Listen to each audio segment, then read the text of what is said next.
Good morning, everybody. I'm Dr. Shashank from India, and today I'll be presenting a case that we titled The Typhoid Malady, a wolf in the skin of a lamb, and I hope by the end of it you will see why. So here's our patient. He's a 28-year-old software engineer, just a regular guy, busy work life, travels often for work. He came in with a 10-day history of fever, vomiting, and loose stools, for which he was previously given oral cefixime, paracetamol, as well as ORS, but his symptoms wouldn't budge. And he also casually mentioned that he had recurrent tummy upsets, especially while traveling or eating outside. Coming to examination, he was vitally stable at presentation, and physical examination revealed mild pallor, icterus, tenderness in the epigastrium, and a liver and spleen that were just palpable. At this time, we thought it's just a simple tropical fever, probably typhoid fever. His initial blood work showed mild anemia, significant thrombocytopenia, and markedly deranged liver function tests. His chest X-ray was normal, and abdominal ultrasound revealed mild heparosplenomegaly. Suspecting typhoid fever, we had empirically started him on ceftriaxone. His fever workup, as expected, was positive for the Widal test with antibodies against the typhi H antigen in high titers. However, his initial blood cultures were sterile. His urine culture also grew E. coli, sensitive to meropenem. Although we did not suspect a UTI clinically, the antibiotics were hiked up to meropenem in view of persistent fever spikes. But despite this, the fever still stayed. His lab showed falling blood counts and rising liver enzymes. As a part of workup for the drop in hemoglobin, an iron panel was ordered, which revealed a ferritin of almost 35,000. So we had to double check it. It was the same. Now our whole thought process changed. We were thinking of any hyperinflammatory syndromes like HLH. On further evaluation, his H-score came to about 244 points, indicating more than 99% probability of HLH. Then he underwent a bone marrow examination, the reports of which were still awaited. This is the patient's H-score. Post this, workup for other etiologies of secondary HLH, like infections, autoimmune diseases, and HIV were done and were negative. So he was started on systemic corticosteroids while continuing the meropenem for a total of 14 days. Post this, he improved dramatically, both clinically as well as based on lab parameters. Although he was advised further admission, he was discharged at request on oral steroids and asked to follow up in the outpatient department. However, within just 8 days of discharge, he came back to the ER with complaints of fever and vomiting and a brief period of altered sensorium. At this time, a contrast-enhanced MRI of the brain was done but showed nothing significant. The next step was to do a lumbar puncture, which was technically challenging, and after multiple attempts, we got about 2 ml of turbid-looking CSF. So this was his, This was the CSF. And obviously, the minimal CSF we got was only cultured. To everyone's shock and surprise, the CSF culture and the concomitant blood cultures this time grew Salmonella typhi.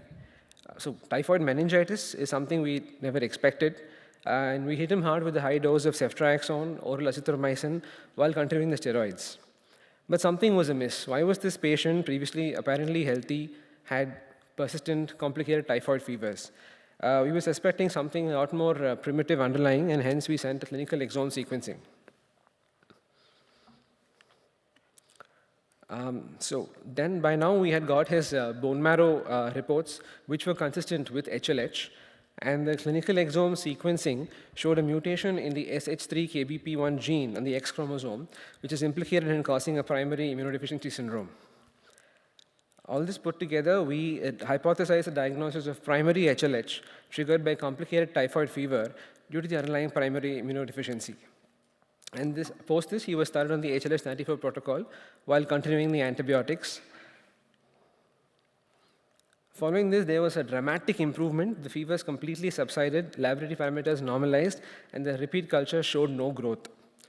Further, he was being worked up for a hematopoietic stem cell transplant in view of the primary HLH, but unfortunately, medicine isn't always a success story. He developed intracranial bleeds, seizures, and severe brainstem dysfunction, and within less than a day, he succumbed to his illness. So typhoid fever is something we've all read about in our textbooks. It's quite common, but this case reminded us that pathogens don't always behave like the way they do in textbooks.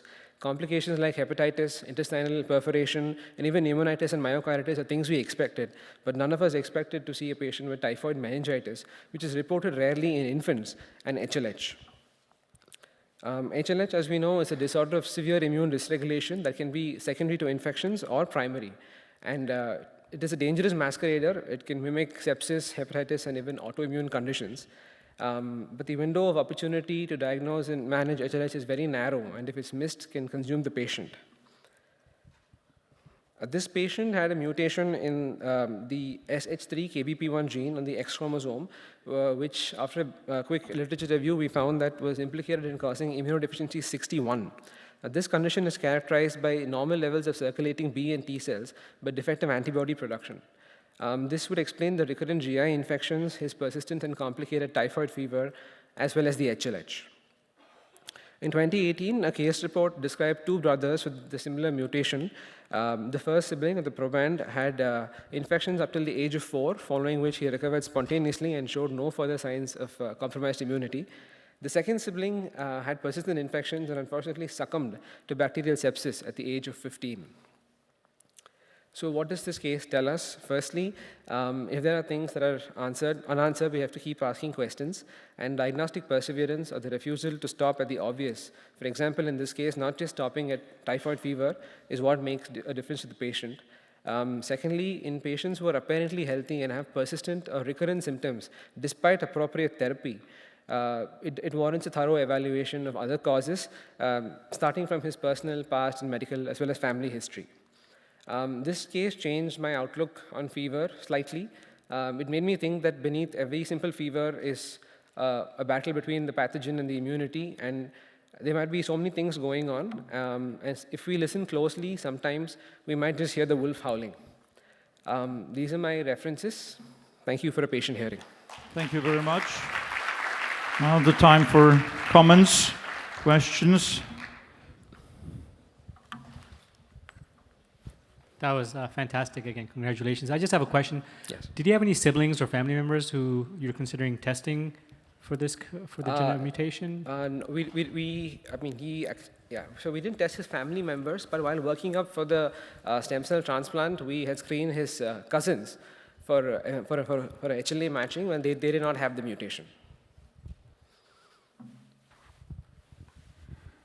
Well, your title is right. It's a wolf in the skin of a lamb, and because typhoid fever is a mimicking disease. I mean, it can mimic anything, and you could diagnose it. Congratulations for that. And in infections, when you don't get the respond in appropriate time, you give the right dose, right antibiotic, right time, and don't respond, it must be something complicating, like an abscess or a foreign body, or it may be other causes of the fever itself. But nowadays we see the underlying conditions, and you could diagnose it quite appropriately, actually, because it doesn't have a well-known or easily diagnosed underlying disease. Congratulations for that. You could do everything right, but unfortunately the result is bad. But my question is about urinary tract infection.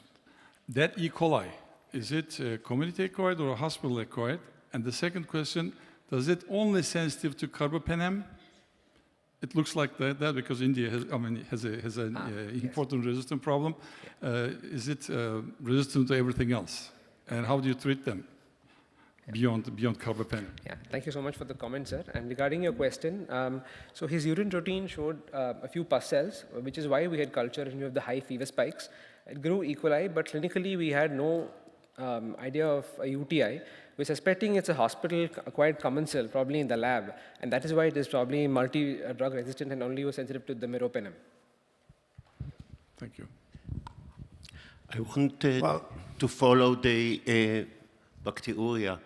Raman. What was the reason for treating the bacteria? I'm sorry, sir, I didn't follow you. Why did you treat the bacteria that the patient had?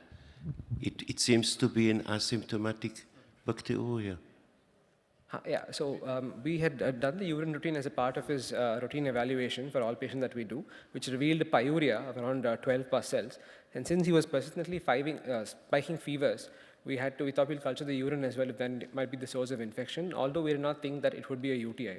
Our bet was on typhoid. So, All right, next yeah. comments. So what is the first-line treatment for typhoid these days? Okay, ideally the first line treatment recommended was fluoroquinolones, but we have a lot of typhoid bacteria that are fluoroquinolone resistant, so we prefer using macrolides like azithromycin or third generation cephalosporins like ceftriaxone initially. Thank you for a great presentation.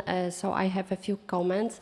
HLH is a very rare disease, and in our department of hematology we have 2 or 3 cases per year, and the course of disease is very aggressive and often ends in death despite treatment. And the best option, first line treatment, is chemotherapy with etoposide.